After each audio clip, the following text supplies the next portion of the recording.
এই যে ইনি হলেন তোমাদের বড় দাদু ভাই, স্বর্গীয় অম্বরীশ ব্যানার্জি। প্রণাম করো।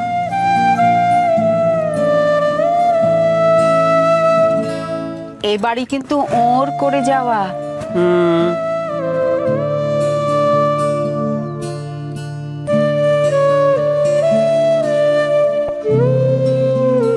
আরে ভাই, মানুষের সত্যি খুব অমায়িক ছিলেন।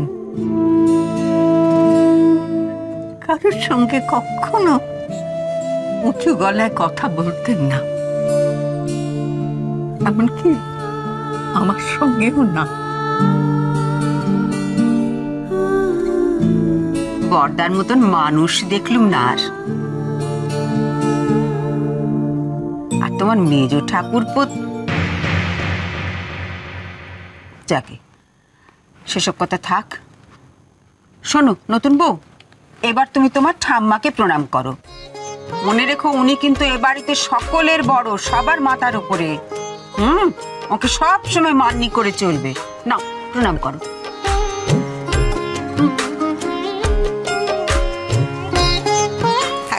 ভাই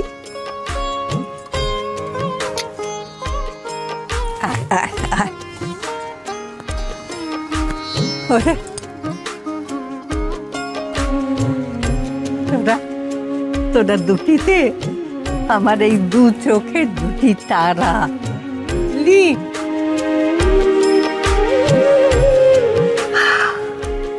আমার খুব ইচ্ছে যে তোরা এই জুটি সারা জীবন সুখে দুঃখে একে অপরের পাশে থাকবি। কেমন? এবারে যা, আম্মাকে প্রণাম কর। শোন, খুব কিন্তু রাশভারী লোক, বুঝেছিস? তবে একটা সুবিধে, যদি তুই ওর নেক নজরে পড়তে পারিস তাহলে আদরে আদরে একেবারে ভরিয়ে দেবে। হ্যাঁ, আমার ক্ষেত্রেই একমাত্র ওই প্রবাদটা খাটে, শাসন করা তারই সাজে, সোহাগ করে যে। তাই না ঠাম্মা? ঠিক তাই।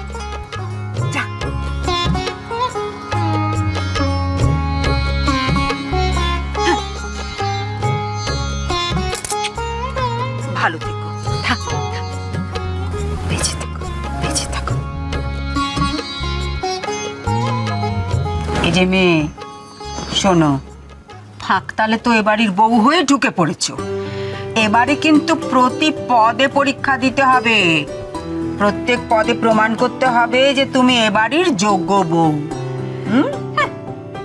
তোর আমার সবটাকে বাড়াবাড়ি মেয়েটা বাড়িতে ঢুকতে না ঢুকতেই ভয় ধরিয়ে দিল।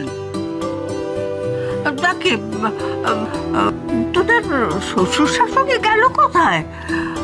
তাদেরকেও তো ওকে প্রণাম করাতে নিয়ে যেতে হবে। বাবা মা তো ঘরে গেছেন। তাহলে তুমি এক কাজ করো, তুমি এই ফাঁকে বরং বড় দাদু ভাইকে প্রণামটা সেরে ফেল। যাও।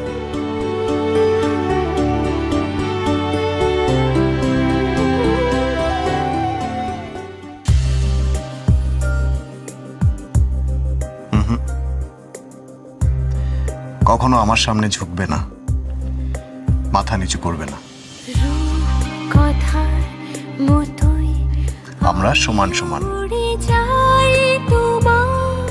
সহযোদ্ধা। ওকে? জীবনে জুড়ে যায় তোমায় লিখে যায়, দেখবো